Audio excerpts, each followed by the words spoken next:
Pemirsa, sebetulnya isu ini sempat dimunculkan oleh PSI begitu. Betul. Ya Alfat ya, dan kami pun sebenarnya sudah mengundang pihak dari PSI, namun sampai dengan dialog ini berjalan pemirsa belum ada pihak dari PSI yang bisa untuk mengikut sertakan diri untuk hadir dalam dialog kita sore hari ini. Nah, saya ingin ke Bang Kodari. Bang Kodari, tadi kalau kita tangkap dari apa yang disampaikan oleh Mas Hanta bahwa tampaknya akan ada kemungkinan dua matahari. Nah, ini bagaimana potensinya, Bang Kodari? Oh enggak, saya masih percaya dengan tesis di awal ya bahwa yang namanya duit tunggal itu betul-betul bisa kita wujudkan dalam konteks Pak Prabowo dan Pak Jokowi. Jadi kalau Mas Hanta punya istilah matahari kembar, saya punya istilah yang lain. Apa itu? Matahari dan bulan. Oh, okay. Saling melengkapi. Iya dong, mataharinya tetap ada, tapi tetap ada bulan yang membantu dan mendukung cahaya bulan ya, atau bersinar cahaya matahari dan bersinarnya matahari. Jadi saya tidak melihat bahwa Pak Prabowo dan Pak Jokowi ini harus bertentangan. Kenapa demikian? Karena mereka ini pertama ya agendanya sama-sama ingin Indonesia itu menjadi negara maju. Jadi apa-apa yang ingin dilaksanakan oleh Pak Prabowo sudah dilaksanakan oleh Pak Jokowi, apa-apa yang akan dilaksanakan Pak Jokowi sudah diamini dan akan diteruskan oleh Pak Prabowo begitu. Jadi dalam kerangka itu sebetulnya dua orang ini tidak bertentangan satu dengan yang lain. Kemudian yang kedua, kalau kita bicara agenda politik, Pak Jokowi sudah 2 kali, Pak Prabowo sekarang akan jadi presiden, dan karena itu Pak Jokowi tidak akan menjadi pesaing bagi Pak Prabowo. Pak Prabowo nanti akan misalnya maju lagi tahun 2029 tetap bisa berpasangan dengan Mas Gibran. Dan Mas Gibran harus sabar dan akan sabar menunggu gilirannya untuk bisa maju katakanlah pada tahun 2034 yang akan datang. Sampai level tertentu ya, tadi kan kita udah belajar soal Barnas ini dari Malaysia, kita juga bisa belajar dari negara tetangga lainnya, yaitu dari Singapura, di mana Lee Kuan Yew menjadi bapak pembangunan, Singapura Maju. Kemudian setelah beliau lengser digantikan dengan Goh Chok Tong. Goh Chok Tong beberapa waktu menjalankan pemerintahan, memimpin pemerintahan, dan waktu itu Lee Kuan Yew menjadi menteri senior ya. Entah nanti apa terminologi yang akan kita muncul misalnya di Indonesia, misalnya katakanlah Dewan Pertimbangan Agung misalnya saya mengusulkan agar Dewan Pertimbangan Agung dihidupkan kembali begitu ya, karena gini, Dewan Penasihat Presiden sekarang menurut saya tidak cukup kuat. Jadi kita kembali menghidupkan Dewan Pertimbangan Agung, bukan menteri senior tapi nanti misalnya Pak Jokowi jadi ketua DPA, artinya posisi pemerintahnya juga jelas, strukturalnya juga jelas, dan di situ bisa dirumuskan nanti peran-perannya, dan ya pada gilirannya nanti setelah Pak Prabowo dua termin sesuai dengan aturan yang ada pada hari ini bisa Mas Gibran yang melanjutkan. Dan dalam konteks Singapura itu contohnya adalah Bijili, di mana setelah Goh Chok Tong beberapa periode lalu kemudian Bijili sudah siap dan kemudian menjadi pemimpin Singapura dan bisa melanjutkan pembangunan di Singapura, dan sampai sekarang Singapura bisa menjadi negara maju. Jadi selain skenario Malaysia, saya kira kita juga bisa belajar dari skenario Singapura.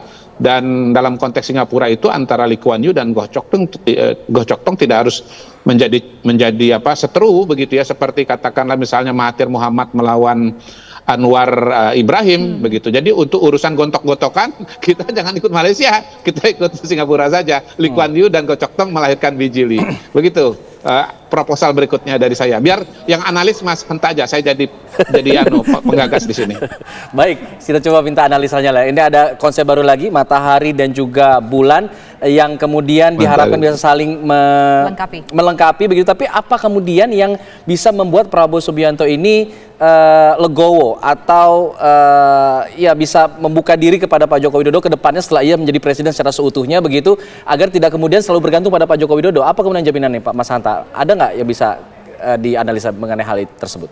Ya, Alfat, memang keduanya bisa potensi ya. Ibarat kalau Bang Kodari bikin tadi kemungkinan skenario bagus semua itu. Saya membuka kemungkinan skenario yang lain. Karena kan dinamikanya begitu. Kita lihat ketika Pak SBY di periode pertama dengan JK itu kan terjadi tuh matahari kembar betulan kan, antara udah bilang Pak JK the real presiden, karena Pak JK ketua umum Golkar, partainya lebih besar daripada Partai Demokrat, Partai Demokrat ya dipimpin oleh SBY periode pertama itu, yang kita harus hindari. Tapi kan beda, Pak JK memang wapres pada saat itu, kalau sekarang kan Pak Jokowi tidak. Jadi sebenarnya perspektifnya sama-sama positif. Ini tidak dalam perspektif negatif. Saya melihat kalau Pak Jokowi kuat di dalam dinamika koalisi, dia bisa menjadi penyeimbang, mengingatkan Prabowo Gibran supaya Pak Jokowi kan sebagai tokoh bangsa, dia pernah menjadi presiden, mengingatkan supaya di jalurnya. Jadi dalam makna positif seperti itu.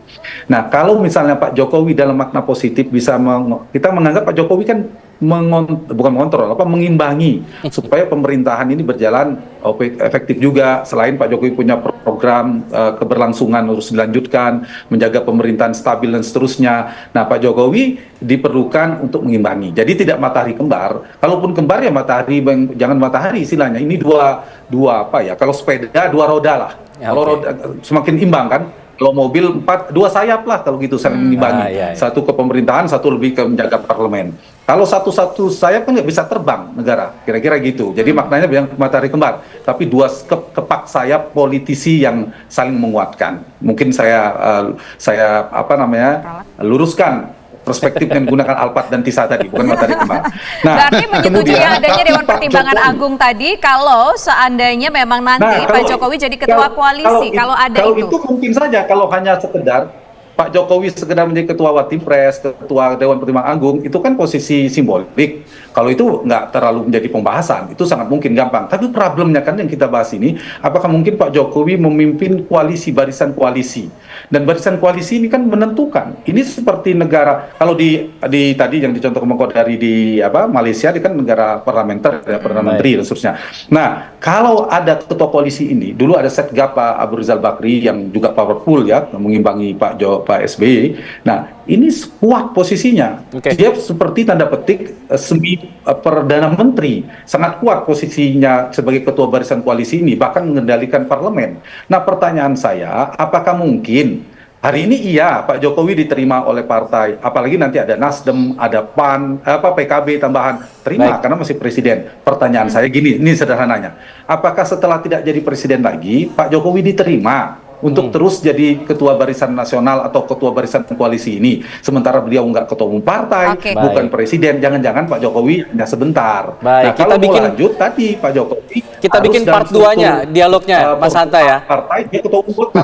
Terakhir, tapi Pak Jokowi mau kan, pasti mau apa enggak kira-kira Mas Hanta? Mau atau enggak kalau menurut analisis Mas Hanta? Menurut saya Pak Jokowi bukan soal mau atau tidak. Pak Jokowi kan biasanya cek ombak ya. PSI itu kan cek ombaknya Pak Jokowi. Kalau responnya positif, Bang Kodari juga mendukung misalnya, masyarakat pada umumnya saya ambil. Tapi kalau kemudian respon publik agak ini kesannya Pak Jokowi mau melanggengkan kekuasaan, mungkin enggak tadi. Tapi menurut saya pilihannya dua. Pak Jokowi jangan tanggung. Kalau ingin mengambil peran positif, kaki politik, ambil Partai Golkar. Tapi kalau mau bagus, namanya, ya udah nggak usah, tinggalkan, biarkan Prabowo Gibran memimpin pemerintahan, Pak Jokowi seperti Pak SBY jadi mantan presiden. Kita tunggu saja bagaimana tanggal mainnya, apa yang akan terrealisasi ke depannya. Terima kasih Bapak-Bapak semua, terima kasih Mas Hanta, terima kasih juga Bang Kodari sudah bergabung bersama kami.